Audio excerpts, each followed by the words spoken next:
ভাবতে লজ্জা লাগে। উনি চটিটা ছুঁড়ে মেরেছেন পদাধিকারী একজন পুলিশ অফিসার, যিনি কিনা শিখ। তার মাথায় ছিল পাগড়ি, যে পাগড়িকে তারা সম্মান দেবতা রূপে রাখে। মাথার পাগড়িটাকে তার ওপরে হাওয়াই চটির সিম্বল ছুঁড়ে মারে।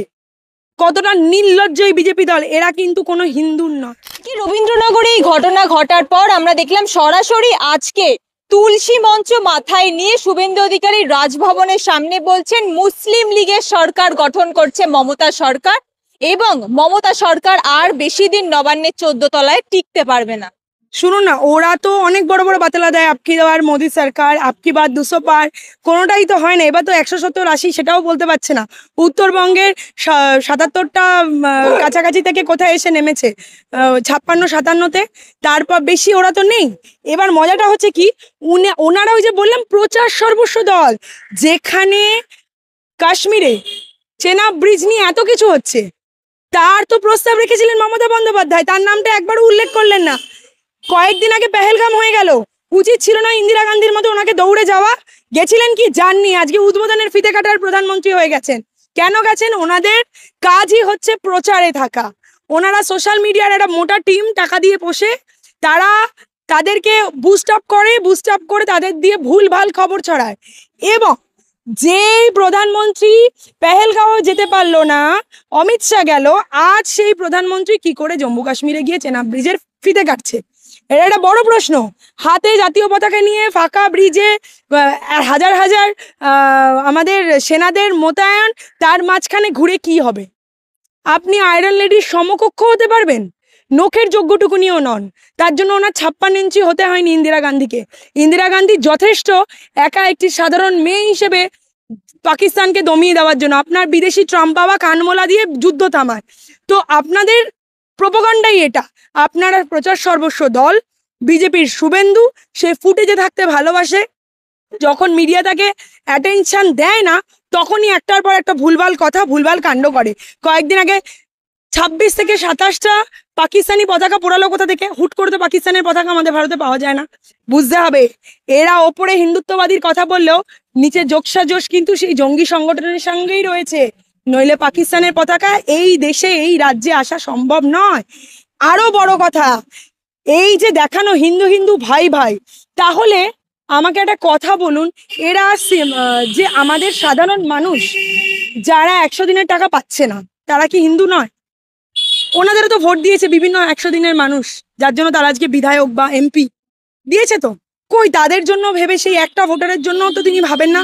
আর এইদিকে মুখ্যমন্ত্রী মমতা বন্দ্যোপাধ্যায় যখনই খবর পান যে কোনো জাতি ধর্ম নির্বিশেষে কেউ বিপদে আছে, কেউ অসুস্থ আছে, কারুর অপারেশন হচ্ছে না, তার দপ্তরের মাধ্যমে তার কাছে ছুটে যাওয়া হয়, তাকে সাহায্য করা হয়, স্বাস্থ্যসাথী কার্ড দেওয়া হয়, যাতে হিন্দু মুসলমান নির্বিশেষে মানুষ চিকিৎসাটা পায়, খাদ্য বস্ত্র বাসস্থানটা মানুষের কনফার্ম করেন আমাদের মুখ্যমন্ত্রী মমতা বন্দ্যোপাধ্যায়।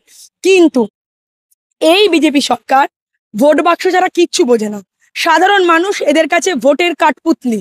তাই জন্য তারা দিনের পর দিন ভোট এলেই প্রতিশ্রুতির বন্যা বইয়ে দেয়। এরা বলে 3000 টাকা করে লক্ষ্মীর ভান্ডারে দেবো। আরে কোথায় দিচ্ছিস আগে দেখা। কোন যে রাজ্যগুলোতে তারা আছিস ক্ষমতায়, সেখানে কি দিতে পেরেছিস? পারিসনি তো। তাহলে মমতা বন্দ্যোপাধ্যায়কে নিচু করে দেখাতে তোদের সাহসকে দেয়? আজকে এরা নারী সুরক্ষা যাত্রা, নারী নিয়ে এত প্রোপাগান্ডা, এত কিছু বের করে। সেই নারী একজন মহিলা মুখ্যমন্ত্রী, সে বিরোধী বলে সে নারী নয়? তাকে কালীঘাটের বস্তির মেয়ে বলা? এত নীচ মানসিকতা আসে কোথা থেকে? কারণ এরা প্রচার সর্বস্ব দল। এরা প্রচারে থাকতে ভালোবাসে, মানুষের পাশে নয়। গ্রাউন্ড লেভেলের কর্মীটা যে তৃণমূল কংগ্রেস করে, সে জানে হাতের তালুর মতো তার এলাকায় কটা বাড়িতে কার স্বাস্থ্যসাথী আছে, কার লক্ষ্মীর ভান্ডার আছে। আরে বুথ লেভেলে বসার একটা কর্মী পাওয়া যায় না বিজেপি। তারা নাকি আবার বলছে এই রাজ্যে শাসনে আসবে। যারা দাঙ্গাকে নির্ভর করে শাসনে আসতে চায়, তাদের মানুষ ভোট বক্সে বাংলায় দেখিয়ে দেবে। আগেও দিয়েছে, এবারও দেবে। নিজেদের দলের মধ্যে খাওয়া খাওয়াই তারা আবার বড় বড় কথা বলে, বাংলার মানুষের কথা না বলে যুদ্ধ আমাদের রাজ্যের মধ্যে মানুষে মানুষে লাগিয়ে দিচ্ছে। যে যুদ্ধটা করা উচিত ছিল পাকিস্তানের সাথে, সেখানে ট্রাম্প আবার কানমোলা খেয়ে বাড়ি ফিরে আসে, যুদ্ধ থামিয়ে দেয়, সিজফায়ার করে। কোনো দেশ থেকে কোনো প্রপার অফিসিয়াল কেউ বললো না যে ওটা সিজফায়ার হচ্ছে। অন্য দেশের রাষ্ট্রপ্রধান কি করে আমাদের দেশের সিজফায়ারের ঘোষণা করে? বড় প্রশ্ন রয়েছে। তো আমি এই দেশের জনসাধারণ, আমি প্রশ্ন করতে পারি, আপনি উত্তর দিতে বাধ্য। আমাদের উত্তরের না দিলে পরের বার একটি ভোটও আপনারা পাবেন না, কারণ আপনি যখন জনপ্রতিনিধি, জনগণের উত্তর আপনাকে দিতে হবে। দিদি, আপনার কথার প্রসঙ্গে আসি। এই ঘটনায় যে কালকে যে মর্মান্তিক ঘটনা ঘটলো, তারপর আজকে বিজেপির শতাধিক কর্মীকে নিয়ে সুকান্ত মজুমদার রবীন্দ্রনগরে যান এবং সেখানে তাকে টেনে হিচড়ে প্রিজন ভ্যানে যখন তোলা হচ্ছে, পুলিশদের তিনি চটি দেখাচ্ছেন এবং বলছেন চটি চাটা পুলিশ, মমতার দলদাস পুলিশ। কি বলবেন? না, শুধু কিন্তু জুতো দেখিয়েছে তা নয়, ওই যে বললাম উনি একজন অধ্যাপক, ওটা ভাবতে লজ্জা লাগে। উনি চটিটা ছুঁড়ে মেরেছেন পদাধিকারী একজন পুলিশ অফিসার, যিনি কিনা শিখ। তার মাথায় ছিল পাগড়ি, যে পাগড়িকে তারা সম্মান দেবতা রূপে রাখে। মাথার পাগড়িটাকে তার ওপরে হাওয়াই চটির সিম্বল ছুঁড়ে মারে। কতটা নির্লজ্জ এই বিজেপি দল! এরা কিন্তু কোনো হিন্দুর নয়, এরা সম্পূর্ণরূপে সমাজ বিরোধী। এরা সমাজের কথা ভাবে না যারা, তারাই সমাজ বিরোধী হয়। সুকান্ত বাবু যতই অধ্যাপক হন না কেন, ওনার কোনো রূপ সামাজিকতা নেই। এবং সুকান্ত মজুমদারের মতো হীন মানুষেরা, শুভেন্দু অধিকারীর মতো হীন মানুষেরা এ রাজ্যের বা এ দেশের অবস্খলনের কারণ। মানুষের মানসিকতা এরা নষ্ট করে দিচ্ছে। দেশের যে কোনো দলের নেতা, বহু মানুষ যারা অনুপ্রাণিত থাকে তাদের প্রতি এদের দায়বদ্ধতা নেই, সমাজের প্রতি এদের দায়বদ্ধতা নেই। মাথায় রাখবেন, এই দলটা প্রচার সর্বস্ব দল, মিথ্যেবাদী এবং ওয়াশিং মেশিন। অন্য দল থেকে চুরি চামারি যারা করে আসে তাদের নিয়ে এরা নেতা বানায়। চোর জোচ্চোরের দল বিজেপি। এবং এই বাংলায় চোর জোচ্চোরদের স্থান নেই, সেটা মমতা বন্দ্যোপাধ্যায় বারংবার বলেছে। যে বিচার ব্যবস্থার ঊর্ধ্বে কেউ নয়, যে অন্যায় করবে সে তৃণমূল কংগ্রেসে থাকবে না। সেই কারণে ওই সাধারণ জুতো পরা, হাওয়াই চটি পরা মহিলাটি, সাদা শাড়ির মহিলাটি আমার বাংলার মুখ্যমন্ত্রী। আমার বাংলার মুখ্যমন্ত্রীকে 1.5 লাখ টাকার পেন বুক পকেটে নিয়ে ঘুরতে হয় না, 10 লাখি স্যুট পরতে হয় না, আবার বলতে হয় না मैं तो झोला उठा के चल पड़े, বলতে হয় না। মানুষ তাকে টালির চালের মেয়েটাই বলে। হ্যাঁ, টালির চাল তার বাড়িতে, সে খুব গরিব ঘর থেকে উঠে আসা মেয়ে। আমাদের অনুপ্রেরণা, কারণ আমরা ছোট ঘর থেকে বসে স্বপ্ন দেখি সমাজ পরিবর্তনে। আমরা চাই এই সমাজ ভালো থাক, শিশুর যোগ্য হোক, সুন্দর মানসিকতা গড়ে উঠুক। সেটা এই বিজেপি সরকার চায়নি আর চাইবেও না, কারণ তারা নারী ক্ষমতায়নের বিপক্ষে, সম্পূর্ণরূপে নারীদের নিচু করার পক্ষে। যার কারণে এদের দলে এতগুলো 16টার উপরে ধর্ষণকারী রয়েছে, তাদের এরা পদে বসিয়ে রেখেছে, একটা ক্ষমা প্রার্থনা করে না। আজ কৈলাস বিজয়বর্গীয় দেখে দিচ্ছে মানুষ কি পড়বে না পড়বে। উনি কে হন? আমার ভারতবর্ষের সবাই সমান, সেখানে যার যা ইচ্ছে সে তাই পড়বে। তাদের মানসিকতা নষ্ট করার আপনি কে? কে কি খাবে আপনারা ঠিক করে দেওয়ার কে? ভোটের আগে এই কথাগুলো বলে আমাদের দেশের ক্ষমতায় এসেছিলেন?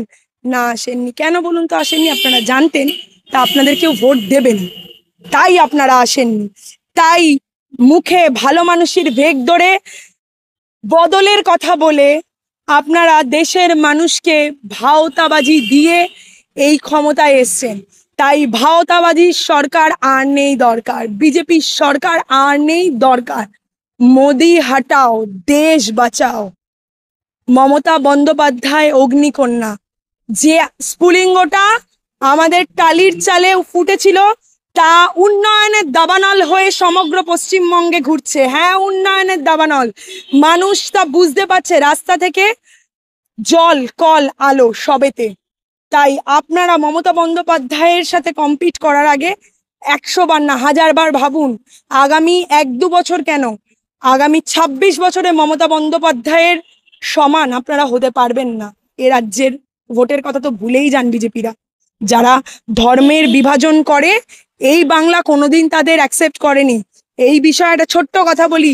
আমাদের সকলের জাতীয় কবি রবীন্দ্রনাথ ঠাকুর, তিনি বঙ্গভঙ্গের সময় খালি পায়ে পদযাত্রা করেছিলেন।